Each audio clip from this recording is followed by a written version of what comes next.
शिक्षा लोक YouTube channel को तुम मानक स्वागत पिला माने।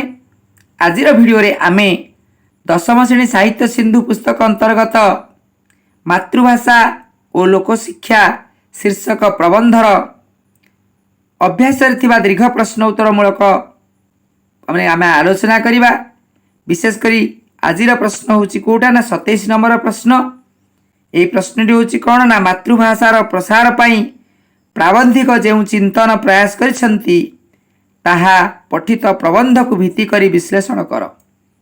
तो आमे प्रथमे कौन करिबा ना गोटे लेखकंकर परिचय रखिबा जो थे लेखकंकर नाम सहित लेखकंकर साहित्य कृति रहिबा वांछनीय।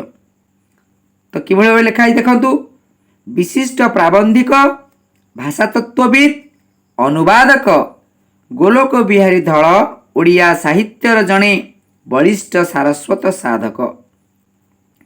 तांकर अमर लेखनी निःसृत सृष्टि संपद मध्यरे अमेरिकार अनुभूति ओडिया केबे लंडन चिठी भली भ्रमण साहित्य एवं गोदान गबन बंदी नेहरू परी अनुदित पुस्तक पाठक महल रे बेस आदृत।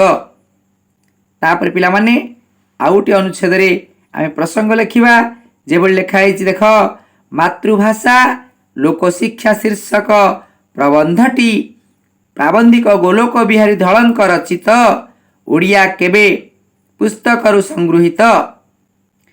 एथिरे मातृभाषार प्रसार निमंते प्राबंधिक चिंतन बेस प्रतिफलित। तापर विषयवस्तु आरंभ होला मातृभाषा जनतार प्रथम प्रयोजन। यह अन्न वस्त्र पर एकांत दरकार। सेथिपाई गांधीजी मातृभाषा को मातृस्तन्य परि मूल्यवान मने करुथिले। विदेशी भाषार प्रभाव पाई मातृभाषा प्रसार होई पारु नाही।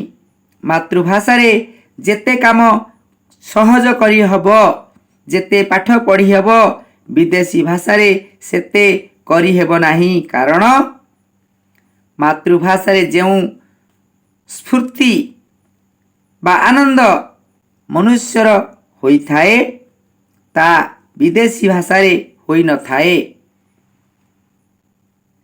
आजिर योजनामय देश रे चारिआड उन्नयन कार्य चालू हेउछि।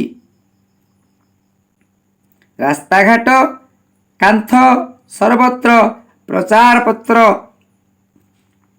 देखा मिलूछि। से सबु इंग्राजी भाषा बदल रे ओडिया भाषा रे लिखिबा पाई प्राबंधिक उक्त प्रबंध रे परामर्श दैछंती।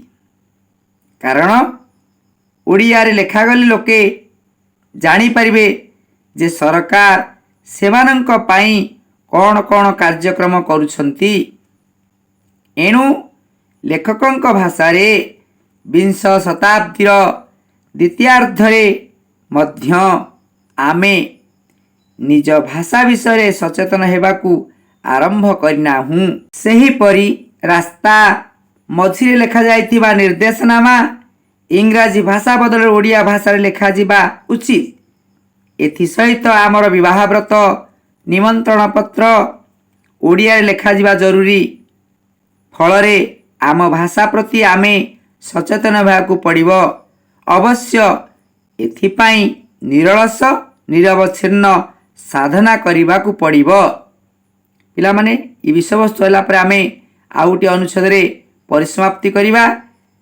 जेबल लेखा है वास्तव रे मातृभाषार प्रसार पाई प्राबंधिक जो चिंतन करिसेंती ताहा स्वागत योग्य। आशा तुम माने वीडियो देखिला परे बारंबार लेखा अभ्यास करिबो। पिला माने पढ़िबा अपेक्षा लिखिबा उपरे बेसी गुरुत्व दबो। जद्वारा तुम्हें लिखिले कौन हम ना अक्षर सुंदर हम तुमर भूल लेखा जनित भूल सुधरी जीव एवं तुम्हें टाइम मैनेजमेंट करि परिबो। आशा तुम्हें निश्चित भाव में बारंबार अभ्यास करिबो। धन्यवाद।